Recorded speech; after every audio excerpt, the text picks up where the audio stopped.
Welcome to the deep dive. Today we are plunging into really a fascinating corner of our galaxy, one that looks pretty unassuming at first, but is actually spilling secrets about the Milky Way itself. Mm-hmm. We're focusing on a faint collection of stars called Palomar 5. That's right. Palomar 5, it's one of those globular clusters you don't always hear about, not like the big famous ones. Right. It was first spotted, way back in the early 1950s by Walter Bade. He was looking at plates from the Palomar Sky Survey. Okay. And it's pretty far out there. We're talking roughly 18 kiloparsecs from the Galactic Center, maybe 20 kiloparsecs from us here. Wow, that's distant. Yeah, it's faint, it's sparse, and honestly, for a long time, it didn't seem, particularly special, but that definitely changed dramatically. And our mission in this deep dive is to understand precisely how this, modest cluster became so important. We're going to explore what studying the stars that are being stripped out of it, what that tells us about our galaxy's deep past, the invisible dark matter holding it all together, and maybe even the cluster's own, sort of surprising, perhaps even bizarre future. Yeah, there's some weird stuff going on there. And we're pulling these insights directly from the research papers, the survey data, the source material you've shared with us. Okay, let's unpack this. So, for decades, Palomar 5 was, like you said, just another entry in the catalog, just sitting there. But then, about 20 years ago, something happened. Interest just exploded. Right. This is where the story really kicks off, isn't it? That's when the data from the multicolor Sloan Digital Sky Survey, That's it. SDSS, came in. Exactly. SDSS could see much, much fainter stars than previous surveys, deeper imaging. And it found something amazing. Really did. Two long, distinct tidal tails just streaming away from Palomar 5. They stretched over 2.5 degrees across the sky. Huge structures. 2.5 degrees, just from this one little cluster. Yeah. That was the Odenkirchen et al. Finding back in 2001. And by looking at stars in a specific brightness range, faint ones, magnitude 19.5 to 22.0, they estimated even back then that these tails already contained about a third of the cluster's stars. A third? Already gone? Wow. Yeah, it was a huge clue. This wasn't some stable, quiet cluster. This thing was undergoing heavy, ongoing mass loss. It was dissolving. And crucially, the stars were being pulled off along its path. That's the key. Primarily along its orbital path as it moves around the galaxy. It's like leaving behind a cosmic breadcrumb trail. So is this unique to Palomar 5, or is this something galaxies just do? Do they tear things apart? Oh, it's absolutely part of the bigger picture, how galaxies evolve. The prevailing idea is that most stars, maybe all stars, initially form inside clusters or looser groups called associations. Okay. But over cosmic time, these groups don't stick together forever. They gradually disintegrate. They scatter their stars out into the galaxy. Those stars become part of the general field population, the stars you see just spread out everywhere. Okay, so falling apart is normal for clusters. What actually causes it? Is it just like stars slowly drifting away on their own? Well, that's part of it. Astronomers call it two-body relaxation. It's a slow process. More massive stars tend to sink towards the center of the cluster through gravitational encounters, Right. while lighter ones can gain enough energy from the same encounters to eventually evaporate, basically get kicked out and escape. Okay, so some evaporation. But these tails, that sounds more dramatic. It is. The primary sculptor, the force that really carves out these long, dramatic tails, is the gravity of the galaxy itself, the overall galactic potential. The whole Milky Way is pulling on this little cluster. Yes, exactly. As the cluster orbits, the Milky Way's gravitational field isn't perfectly uniform across the cluster's, physical size. Ah, okay. It pulls a bit harder on the side closer to the galactic center than on the far side. And it also pulls differently on the parts of the cluster leading and trailing in the orbit compared to the center. This difference in pull, that's the tidal force. Like the tides on Earth from the moon. A very similar principle, yeah. It stretches the cluster along its orbit, like taffy, as you said. It literally pulls stars off the front and back, feeding them into these leading and trailing tails. We see this happening elsewhere too, not just Palomar 5. Oh, absolutely. We see it in open clusters. Those are the younger, less dense ones, like, say, the Pleiades or M67. You can find these extended limbs or a corona around them. But it's particularly striking, and the tails can get incredibly long. For globular clusters like Palomar 5, or another good example is NGC 5466, because they're old, they've been orbiting for billions of years, feeling these tides over and over. So these tidal tails were known about, theoretically at least, but they sound faint and hard to spot. Yeah. How did something like the Gaia mission change things so dramatically? Gaia. Yeah, Gaia has been, oh, it's not an exaggeration to call it a revolution for this field, an absolute game changer. How so? Well, before Gaia, finding these really low-density streams was incredibly tough. You needed super deep imaging over huge patches of sky. And then really complex methods to try and filter out all the unrelated foreground and background stars. It was painstaking work. Okay. But Gaia gives us unbelievably precise astrometry, that's measuring star positions, and crucially, how they move across the sky, their proper motions. And it gives us precise photometry too, brightness and color. So it's like getting a stellar GPS, not just where they are, but their speed and direction. That's a great analogy, yes. This precise motion data, the proper motions, combined with the brightness and color, lets astronomers identify groups of stars that are moving together through space, even if they look really spread out and faint against the background. Ah, I see. So you can pick out the stream members much more easily. Much, much more easily. Gaia's second data release, DR2, just opened the floodgates. It led to discoveries of tidal tails for dozens of open clusters we'd never seen tails for before, like the Hyades, Coma Bear, M67, loads of them. Oh. And then more recently, using Gaia's early data release 3, EDR3, one study looked at over 300 open clusters and found evidence for extended trails around 46 of them. And for 20 of those, the tails were clearly aligned with their orbits around the galaxy. Suddenly, we're seeing these stellar streaks everywhere. Okay, so we're finding tons of these galactic streaks now thanks to Gaia. But why? Why are astronomers so excited about them? What's the big scientific payoff from studying these faint, dissolving trails of stars? Right, good question. There are a few really powerful reasons. First, they're absolutely crucial for understanding galaxy formation, how the Milky Way itself was built. How so? These streams, especially the big ones out in the halo, they're essentially fossil records. They trace the gravitational history and structure of the forming galaxy. Many of the largest streams we see probably aren't from globular clusters. Oh. They're likely the shredded remains of smaller dwarf galaxies that fell into the Milky Way billions of years ago and got torn apart by those same tidal forces. Think of the Sagittarius stream, or the one we call Gaia Enceladus sausage. Right, I've heard of those, accreted galaxies. Wow. Exactly. So studying these streams helps us piece together that violent history of galactic mergers and accretion, how our galaxy grew. Okay, so they tell us about the building blocks. What else? Second, if we focus specifically on the tidal tails coming off clusters like Palomar 5, they help us understand stellar dynamics in detail. How stars actually escape from these dense environments. You mentioned evaporation earlier. Right. There's the slow evaporation from two-body relaxation. But the tails really highlight the more powerful effects, like tidal stripping, when a cluster makes a close pass by the galactic center, or, very importantly, when it passes through the dense galactic disk. Does Palomar 5 do that? Go through the disk? It seems so. Based on its estimated motion, its orbit likely takes it right through the plane of the Milky Way.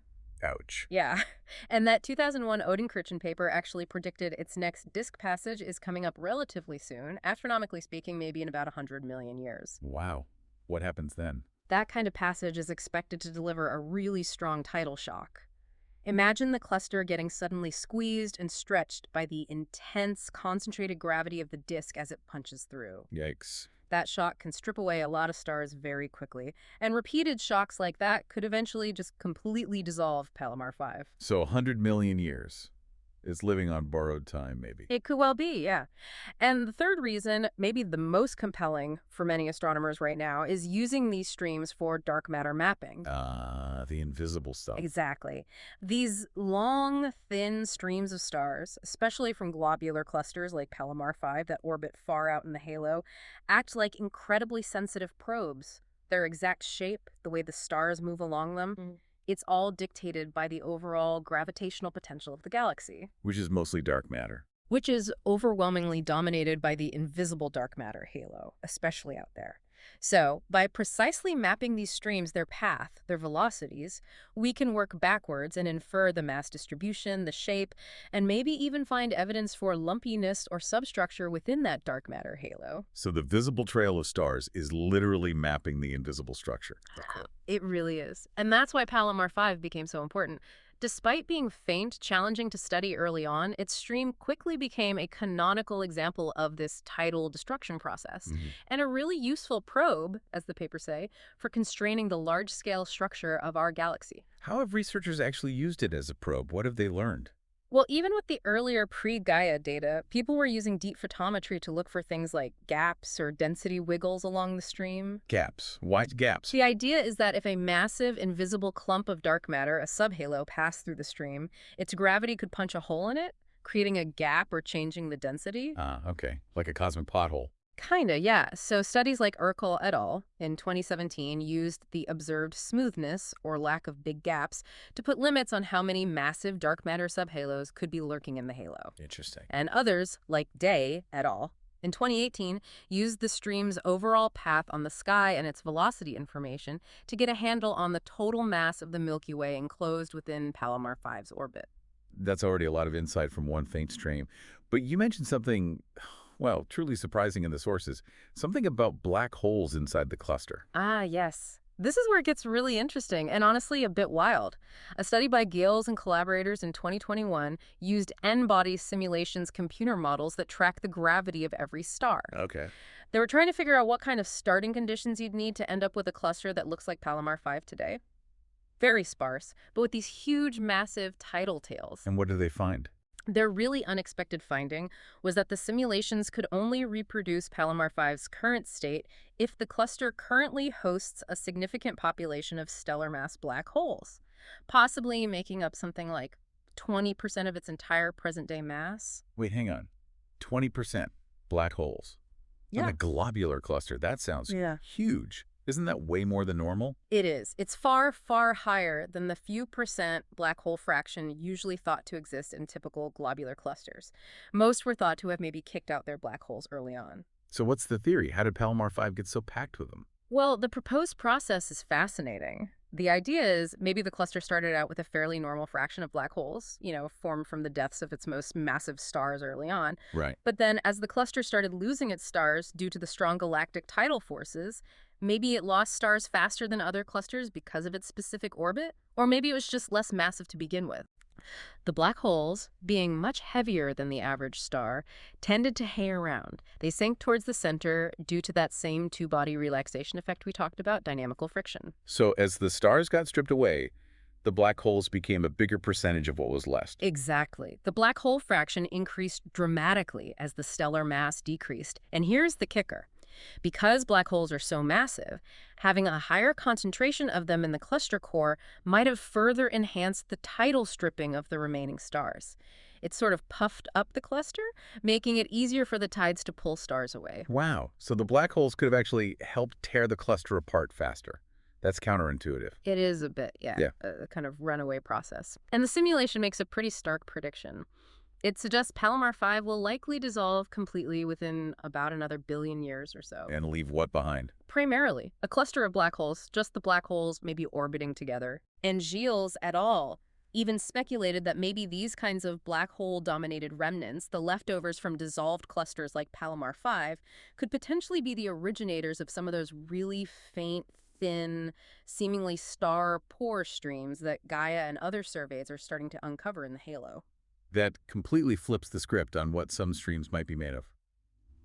Okay, so we know Palomar 5 is vital, it's dissolving, it might be full of black holes, its stream probes dark matter. Yeah. How has the really recent specific data from modern telescopes really nailed down the details? You mentioned the challenges. Right, getting the nitty-gritty details is crucial for using it as a precise probe. And the main challenge is distance. Palomar 5 is far away, its stream stars are faint, and telling them apart from the overwhelming number of unrelated foreground and background stars requires really high precision data. What kind of data has been key lately? Well, first, just seeing the full extent of those faint tails required incredibly deep imaging, deep photometry. Surveys using instruments like the Dark Energy Camera, DCAM on the Blanco telescope, part of the DCAM Legacy Survey, and data from the Dark Energy Spectroscopic Instrument Project, DESI. They reached the necessary depths. And what did that deep imaging show? It extended the known length of the stream significantly, confirmed it stretches for about 20 degrees total across the sky. Interestingly, it showed the leading arm, the one going ahead of the cluster, is shorter, maybe 4 degrees, while the trailing arm is much longer, like 15 degrees. Ah, asymmetric. Yeah, and these deep images also provided the first hints of fanning. The leading arm seems to spread out, get wider towards its end. Plus, they help refine all the basic cluster properties: a more precise distance, its core size, tidal radius, its chemical composition, metallicity, and its age. Getting those numbers right is fundamental. Okay, so deep imaging maps the extent and structure. What about the motion along the stream? That sounds critical for the dark matter part. Absolutely critical. And that's where Gaia shines again, with its super precise astrometry measuring those tiny proper motions. Now, Gaia's own photometry wasn't quite deep enough to see the very faintest main sequence stars way down in Palomar 5's tails. Right. But its brighter evolved stars, particularly the horizontal branch stars, including RR Lyrae variables, those were bright enough for Gaia to measure accurately. They're around magnitude 17.3 in Gaia's G-band. And RL Lyraes are useful because They're standard candles. Their pulsation period tells you their intrinsic brightness, so you can get good distances to them. And Gaia could get their proper motions. So these stars allowed Gaia to provide the first really precise proper motions along the entire length of the known stream. finally you could see how the whole trail was moving as one coherent structure. Exactly, and that's huge. Studies like Price Whelan et al. In 2019 jumped on this Gaia DR2 data. They used the RLI ray stars, identified some in the cluster core and more out in the stream, got improved distances, and crucially mapped the kinematics. What did the kinematics show? They detected clear gradients, systematic changes in distance and proper motion as you move along the stream's length. It's not just moving as a solid block. Okay, why is that important? Because those gradients are exactly what dynamical models predict for a stream orbiting in the galaxy's potential.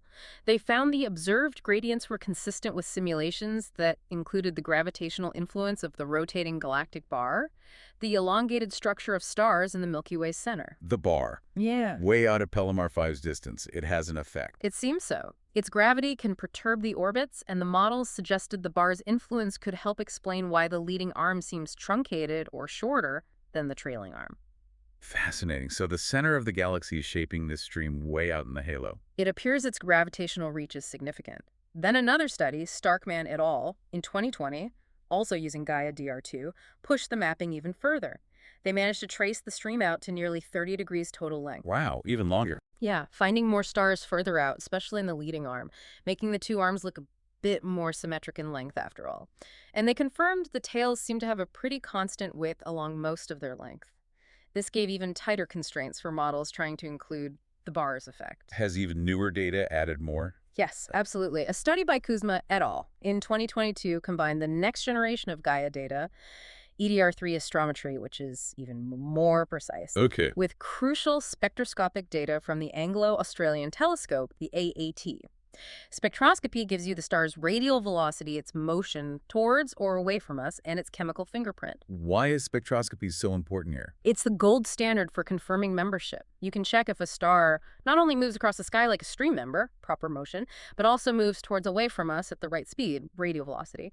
And SAD has the same chemical makeup, metallicity, as the cluster. It weeds out contaminants. Got it. The final check. Exactly. So Kuzma's team used all this combined data to find even more confirmed stream members, especially out in the leading tail, and they confirmed that visual impression of fanning in the outermost parts of the leading arm. Okay, so we now have this incredibly detailed, multidimensional map of the Palomar 5 stream, its shape, its extent, how it's moving in 3D, even its chemistry. How does all that exquisite detail translate into weighing the dark matter halo or figuring out its shape? Right, that's the ultimate payoff for a lot of this work, because the stream is essentially tracing an orbit through the galaxy's gravitational field, and that field is dominated by the dark matter halo. The stream's precise shape and velocity structure act like lines drawn on a gravitational map. Okay. By carefully modeling the stream's path, its twists and turns, its velocity gradients, you can infer the properties of the underlying gravitational potential that's dictating that path. And that means inferring properties of the dark matter halo. And Palomar 5 stream has been particularly good for this. It really has. It's long, it's relatively clean, and it probes the outer halo. Along with streams from a couple of other globular clusters, NGC 3201 and M68, the Palomar 5 stream was used in a really interesting recent study by Palau and Meralda Escude in 2022. They specifically tried to model the shape of the Milky Way's dark matter halo. Its shape, you mean like spherical or flattened? Exactly. Is it a perfect ball, spherical? Is it squashed like a pumpkin, oblate? Or is it stretched out like a football, prolate? The way the stream orbits, the forces it feels, depend on that shape. How can the stream tell you that? Well, think about it. If the halo were really flattened, the gravitational pull down towards the galactic plane would be stronger relative to the pull sideways than if it were spherical. That affects the orbit's path and how stars move along it. The stream acts like a tracer particle moving through that shaped potential. Okay, makes sense. So what did they find? What shape is our halo according to these streams? Well, the Palomar 5 stream, on its own, provided the strongest constraint, and it pointed towards the halo being very close to spherical. Really? Almost round. Almost round, yeah. The M68 stream was also consistent with spherical, although it maybe slightly preferred a prolate football shape. But when they combined the information from all three streams, Palomar 5, M68, and NGC 3201, the best overall fit was for a halo that's just slightly oblate, barely flattened at all. How slightly? They measured an axis ratio, which is basically how flattened it is, where 1 is perfectly spherical of about 1.06 plus or minus 0.06. So maybe 6% flattened, but consistent with perfectly spherical within the uncertainties. And they estimated a core radius for the halo of around 20 kiloparsecs. Okay, so the streams are saying the Milky Way's dark matter halo is pretty darn round. Does that fit with our big theories about how galaxies form? And this is where Palomar 5's faint ghostly trail leads us right into a significant cosmic puzzle, a real point of tension. Oh, how so? This result that the Milky Way's dark matter halo seems to be nearly spherical. It does actually agree with some other observational studies that use different methods, like stellar kinematics in the halo. So observationally, there's some consistency, but it's in real tension with the standard predictions from our cosmological models, specifically lambda CDM, the lambda cold dark matter model, when you run simulations of how galaxies like the Milky Way should form. Wait, the simulations predict something different. Our standard model doesn't predict a round halo. Generally, no. Those large-scale cosmological simulations typically predict that the dark matter halos around big spiral galaxies like ours should be significantly more oblate, much more flattened, squashed perpendicular to the galactic disk than what these stream observations seem to be telling us. The real galaxy, probed by these faint streams, looks different from the simulated ones based on our best theory. That's the tension exactly. Palomar 5 stream is providing one of the cleanest observational data points highlighting this potential discrepancy. What could that mean? Does it mean lambda CDM is wrong? Or something else? Well, that's the million-dollar question. It's a major area of ongoing research. It could hint at something we don't understand about the nature of dark matter itself. Or, perhaps more likely, it might mean that the complex physics of the normal matter, the baryons, the stars, gas, and dust forming the disk, has a much stronger effect in reshaping the initially more flattened dark matter halo over billions of years than the current simulations are capturing perfectly. Maybe the real galaxy puffs up its halo more than we thought. So Palomar 5 stream is basically giving us homework, telling us we need to figure this out. Precisely. It's a direct probe from our own cosmic backyard that's challenging our fundamental models. So where does this deep dive leave us then? What's the future for studying these streams? Is this just the beginning? Oh, absolutely just the beginning. We are really still in the infancy of leveraging Gaia's incredible data to systematically find, map, and analyze these halo streams and tidal tails across the entire sky. More streams waiting to be found. Almost certainly. And every new stream discovered, especially the longer ones, the better defined ones, provides another incredibly valuable data point, another tracer of the galactic potential. As we saw, the longer the stream traces its orbit, the tighter the constraints it can place, particularly on that elusive shape of the galactic dark matter halo. The longer the trail, the clearer the map of the invisible. Yeah, exactly. As Dye et al. Argued even back in 2018, anticipating Gaia's full potential, this kind of data should eventually provide decisive tests of the consistency between lambda CDM and Milky Way streams. We're using these faint, ghostly trails right here in our own galaxy to test our fundamental understanding of the entire universe. And that really brings us to the end of this deep dive into the, well, seemingly unremarkable yet truly profoundly revealing tidal tales of Palomar 5. We've seen how the debris of just one faint cluster can tell us about its own strange fate, maybe ending up as a wandering graveyard of black holes. Quite a thought. How it serves as a vital tool, a measuring tape, to map the invisible dark matter scaffolding of our galaxy. and how its subtle structure might even be whispering hints that challenge our big-picture view of the cosmos. It's quite a legacy for a little cluster found on some old photographic plates, isn't it? It really is. And it leaves you, the listener, with this thought to ponder. If these streams of stars, the visible remnants of things being torn apart, can reveal so much about the hidden architecture and history of our galaxy, what other invisible structures, what other processes out there in the universe are waiting to be revealed by their own faint traces? Maybe traces that aren't even made of stars. What other dissolving objects, clusters, dwarf galaxies, maybe something else entirely might be leaving behind crucial clues about the cosmos that we just haven't learned how to read yet?